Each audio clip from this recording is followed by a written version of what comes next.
ಗುಂಡ್ಲುಪೇಟ ತಾಲೂಕು ಮೇವಡೆ ಗ್ರಾಮ ಚಾಮರಾಜನಗರ ಜಿಲ್ಲೆ. ನಾವು ಒಂದು 20 ವರ್ಷದಿಂದ ವ್ಯವಸಾಯ ಮಾಡ್ತಾ ಇದ್ದೀವಿ ಚೆನ್ನಾಗಿ.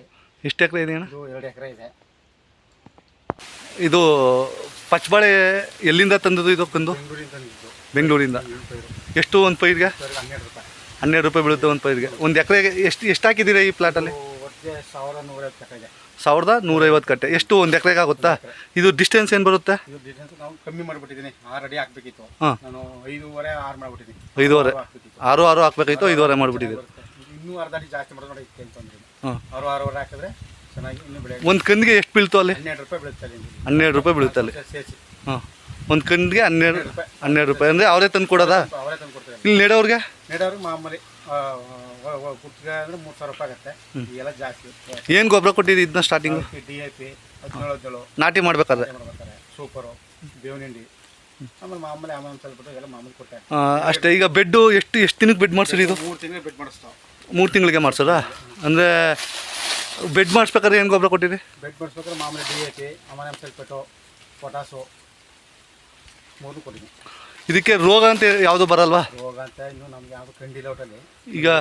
ಈಗ ಎಷ್ಟು ದಿನ ಆಯ್ತು ಇದು ಹಾಕಿ? ಹೆಚ್ಚು ಕಡಿಮೆ ಈಗ 1 ವರ್ಷ ಕರೆಕ್ಟಾಗಿ ಇಲ್ಲಿ ಎಲ್ಲ ಗೊನೆ ಬಿಟ್ಟಿದ್ದಾವೆ ಆಲ್ರೆಡಿ. ಅಂದರೆ 1 ವರ್ಷ ಆಯ್ತದೆ ಮುಗಿಯೋದು. ಎಷ್ಟು ದಿನ ಆಗುತ್ತೆ ಇದು? 1 ವರ್ಷ ಬೇಕು. ಅಂದರೆ ತೋಟ ಕಂಪ್ಲೀಟ್ ಆಗೋಕ್ಕೆ 1.5 ವರ್ಷ ಬೇಕು. ಅಂದರೆ ಎಷ್ಟು ಖರ್ಚಾಗಿದೆ ಈಗ ನಿಮಗೆ ಒಂದು ಎಕರೆಗೆ ಮಾಡೋಕ್ಕೆ? 60,000 ರೂಪಾಯಿ ಖರ್ಚಾಗಿದೆ. ಈಗ 60,000 ಆಗಿದೆ. ಅಂದರೆ ಕಂತು ತಂದದ್ದು ನೆಟ್ಟದ್ದು ಎಲ್ಲರಿಂದ 60,000 ರೂಪಾಯಿ ಖರ್ಚಾಗಿದೆ. ಇವಾಗ ಇದಕ್ಕೆ ಟ್ರಂಚಿಂಗು ಮತ್ತು ಎಲ್ಲನೂ ಸೇರಿಸಿ ಪ್ರತಿಯೊಂದು ಸೇರಿಸಿ ಅವ್ರವ್ರ ಲೆಕ್ಕಾಚಾರ ಮಾಡ್ಬೋದು. ಮಣ್ಣು ಚೆನ್ನಾಗಿದ್ರೆ ಸ್ವಲ್ಪ ಕಡಿಮೆ ಬೀಳುತ್ತೆ. ಮಣ್ಣು ಫಲವತ್ತ ಕಮ್ಮಿ ಅಂತಂದರೆ ಇನ್ನು ಸ್ವಲ್ಪ ಜಾಸ್ತಿ ಕೊಡಬೇಕಾಯ್ತು. ಯಾವ ಮಣ್ಣು ಸೂಕ್ತ ಇದಕ್ಕೆ ಈ ಪಚ್ಚಬಾಳೆಗೆ? ಇದಕ್ಕೆ ಮಾಮೂಲಿ ಕೆರೆ ಮಣ್ಣು ಜಮೀನು ಆಯಿತು. ಇದು ಆಮೇಲೆ ಎಲ್ಲಕ್ಕಿಂತ ಚೆನ್ನಾಗಿ ಮಣ್ಣು ಬೇಕು. ಕಲ್ಲಂಟ ಮಣ್ಣು ಚೆನ್ನಾಗಿ ಬರುತ್ತೆ. ಕಲ್ಲಂಟ ಮಣ್ಣಲ್ಲಿ ಚೆನ್ನಾಗಿ ಬರುತ್ತೆ. ಕಲರ್ ಚೆನ್ನಾಗಿ ತೂಕ ಚೆನ್ನಾಗಿ ಬರುತ್ತೆ. ಇವಾಗ ಒಂದು ಗೊನೆ ಎಷ್ಟು ಕೆಜಿ ಬರ್ಬೋದು? ಈ ಗೊನೆ ನೋಡಿ ಬನ್ನಿ. 30 ಗೊನೆ ತರಿಸಿನಿ. ಈಗ 40 ಕೆಜಿ ಬರುತ್ತೆ ಅವರೇಜ್. ಎಷ್ಟು? 40 ಕೆಜಿ ಬರುತ್ತೆ. ಈಗ 40 ಕೆಜಿ ಅವರೇಜು. ಈಗ ನಾವು ಕೊಟ್ಟರಲ್ಲಿ ಒಂದು 2 ಟನ್ 1.5 ಟನ್ ಕೊಡೀನಿ. ಏನು ಪ್ರೈಸ್ ಇದೆ? ಪ್ರೈಸು ಈಗ 22 ರೂಪಾಯಿ ಇದೆ. ಅಂದರೆ ನಿಮಗೆ ಟೋಟಲ್ ಎಷ್ಟು ಎಕರೆ ವ್ಯವಸಾಯ ಮಾಡ್ತೀರಾ? ಈಗ ಒಟ್ಟು 2 ಎಕರೆ. 2 ಎಕರೆ. 2 ಎಕರೆಯಲ್ಲಿ ಏನೇನು ಬೆಳೆದಿರಿ? ಆಲೂಗೆಡ್ಡೆ ಮಾಮೂಲಿ ಆಲೂಗೆಡ್ಡೆ ಹಾಕಿರಾ? ಪಚ್ಚಬಾಳೆ.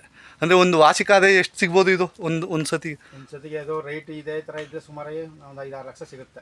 5-6 ಲಕ್ಷ. ಅಂದರೆ ಇವಾಗ ಎಷ್ಟಿದೆ? ಇವಾಗ 22 ರೂಪಾಯಿ ಇದೆ. ಇದನ್ನ ಮಾರ್ಕೆಟಿಂಗ್ ಎಲ್ಲ ಯಾರು ಇದು ಮಾಡ್ತಾರೆ? ಅವರೇ ಬಂದು ತಗೊಂಡು ಹೋಗ್ತಾರೆ. ಅವರೇ ಬರ್ತಾರೆ. ಎಲ್ಲಿ ಅವರು?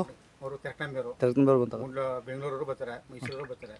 ತೊಂದರೆ ಇಲ್ಲ, ಬಂದು ಕಟ್ಬಿಟ್ಕೊಂಡು ಹೋಗ್ತಾರೆ. ಅಂದರೆ ನಿಮಗೆ ಬೇಡಿಕೆ ಚೆನ್ನಾಗಿದ್ರೆ 22 ರೂಪಾಯಿ ಹೋಗುತ್ತೆ. ಬೇಡಿಕೆ ಚೆನ್ನಾಗಿಲ್ಲ ಸ್ವಲ್ಪ ಕಷ್ಟ. ಇದು ತೋಟಕ್ಕೆ ಹಾಕ್ಬೇಕು, ಇನ್ನೂ ಫ್ಯಾನೇ ಬರುತ್ತೆ ತೋಟಕ್ಕೆ ಹಾಕಿದ್ರೆ. ಅಂದರೆ ನೆಳ್ಳಲ್ಲಿ ಇನ್ನೂ ಚೆನ್ನಾಗಿ ನೆಳ್ಳಲ್ಲಿ ಹಾಕಿದ್ರೆ ಇನ್ನೂ ಚೆನ್ನಾಗಿ ಬರುತ್ತೆ. 1 ವರ್ಷ ತೋಟದ ತೆಂಗಿನ ತೋಟ. ಇವಾಗ ಎಷ್ಟು ತಿಂಗಳಾಗಿದೆ ಇದು? ಆಲ್ಮೋಸ್ಟ್ ಅಪ್ಪಲ್ಲಿ ಎಲ್ಲ ಗುಣ ಬಂದಿದೆ. ಎಲ್ಲ ಆಲ್ಮೋಸ್ಟ್ ಬಂದು 12 ತಿಂಗಳಿಗೆ 1 ವರ್ಷ ಆಗಿದೆ. ಕರೆಕ್ಟ್ 1 ವರ್ಷ ಆಗಿದೆ. ಈಗ 3 ತಿಂಗಳೆಲ್ಲ ಕಟ್ಟಿಲ್ಲ. 3 ತಿಂಗಳಿಗೆಲ್ಲ ತೋಟ 14 ತಿಂಗಳಿಗೆಲ್ಲ ತೋಟ ಕಂಪ್ಲೀಟ್ ಆಗುತ್ತೆ. ಲೆಕ್ಕ ಹೆಚ್ಚು ಕಡಿಮೆ 1 ವರ್ಷ. 1 ವರ್ಷ ಬೇಕು. ಅಂದರೆ 5 ಲಕ್ಷ ಆದಾಯ ನಿರೀಕ್ಷೆಲಿದ್ದೀರಾ ನಿರೀಕ್ಷೆಲಿದ್ದೀನಿ ಈ ರೈಟಲ್ಲಿ? 5ರಿಂದ 6 ಲಕ್ಷ ನಿರೀಕ್ಷೆಲಿದ್ದೀನಿ. ಒಂದ್ಸತಿ ತೋಟನೆಲ್ಲ ಇದು ಮಾಡ್ಕೊಬಾರ ನೋಡ್ರಿ.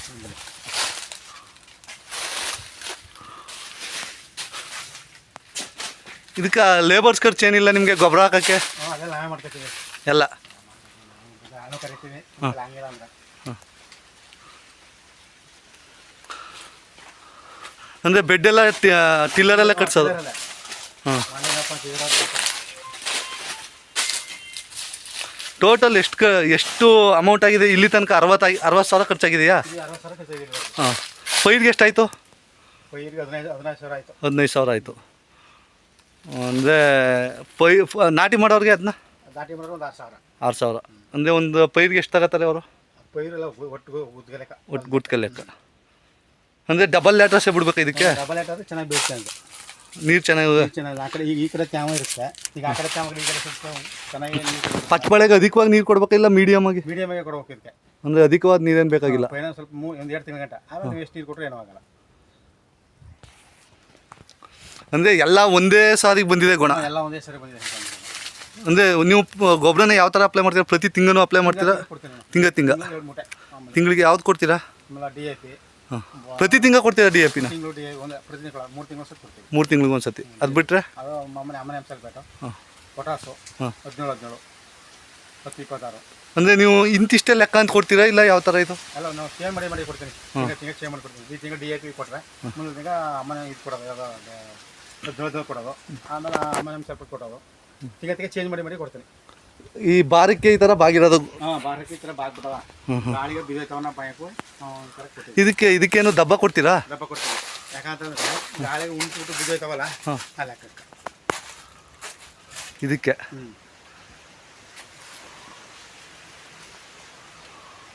ಬನ್ನಿ ಒಂದು ರೌಂಡು ಎಲ್ಲ ಗೊನೆಗಳು ನೋಡೋಣ.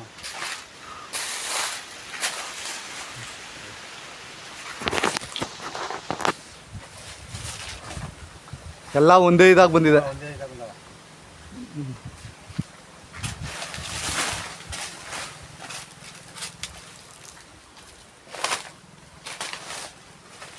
ಅಂದರೆ ಒಂದೇ ಕಟಿಂಗ್ ಕಂಪ್ಲೀಟ್ ಆಗುತ್ತಾ ಸರ್ ತೋಟ?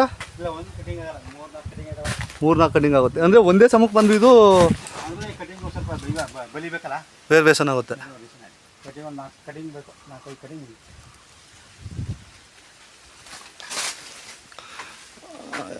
ಅಲ್ಲಿ ಬನ್ನಿ. ಪಚ್ಚ ಬೆಳೆಯ ರೈತರಿಗೆ ನಿಮ್ಮ ಕಡೆಯಿಂದ ಏನು ಮಾಹಿತಿ ಕೊಡ್ತೀರಾ ಸರ್? ಪಚ್ಚ ಬೆಳೆ ನನಗೆ ಎಲ್ಲಕ್ಕಿಂತ ಹೆಚ್ಚಾಗಿ ಹೇಳೋದಂದ್ರೆ ತೋಟಕ್ಕೆ ಹಾಕಿದ್ರೆ ವಾಸಿ. ತೋಟಕ್ಕೆ ಹಾಕಿದ್ರೆ ತೋಟ ಚೆನ್ನಾಗಿರುತ್ತೆ. ತೋಟದಲ್ಲಾದ್ರೆ 1 ವರ್ಷ ಆದ್ರೂ ನಡೆಯುತ್ತೆ. 1.5 ವರ್ಷ ತನಕ ಬರುತ್ತೆ. 1 ವರ್ಷ ಆಗುತ್ತೆ ಹೆಚ್ಚು ಕಡಿಮೆ. ಇಲ್ಲಿ ಬಿಟ್ಕೋಬೋದು. ತೋಟಕ್ಕೆ ಹಾಕಿದ್ರೆ ವಾಸಿ. ತೋಟ ಹಾಕಿದ್ರೆ ಇದನ್ನ ಕಂದು ಹಾಕ್ತಾರಲ್ಲ, ಕಂದು ಹಾಕಿದ್ರೆ ಯಾವ ಥರ ಇಳುವರಿ ಬರುತ್ತೆ? ಕಂದು ಹಾಕಿದ್ರೆ ಸೇಮ್ ಇಳುವರಿ ಬೀಳುತ್ತೆ. ಸೇಮ್ ಇಳುವರಿ ಬೀಳುತ್ತೆ. ಮಣ್ಣು ಮೇಲೆ ಡಿಪೆಂಡ್. ಮಣ್ಣು ವ್ಯವಸಾಯ ಮೇಲೆ ನೀವೇನು ದನದ ಗೊಬ್ಬರ ಏನು ಹಾಕಿರ್ಲಿಲ್ವಾ? ಗೊಬ್ಬರ ಹಾಕಿಲ್ಲ, ಬರೀ ಗೌರ್ಮೆಂಟ್ ಗೊಬ್ಬರ ಹಾಕಿ. ಸರ್ ಒಂದು ಗೊನೆ ಎಷ್ಟು ಕೆ ಜಿ ಬರ್ಬೋದು ಸರ್? ಸರಾಸರಿ 35-40 40 ಕೆ ಜಿ ಬರ್ತವೆ ಪ್ರತಿಯೊಂದು ಗೊನೆ. ಪ್ರತಿಯೊಂದು ಗೊನೆ ಅಷ್ಟು ಹೇಳೋಕ್ಕಾಗಲ್ಲ. ಅದೇ 35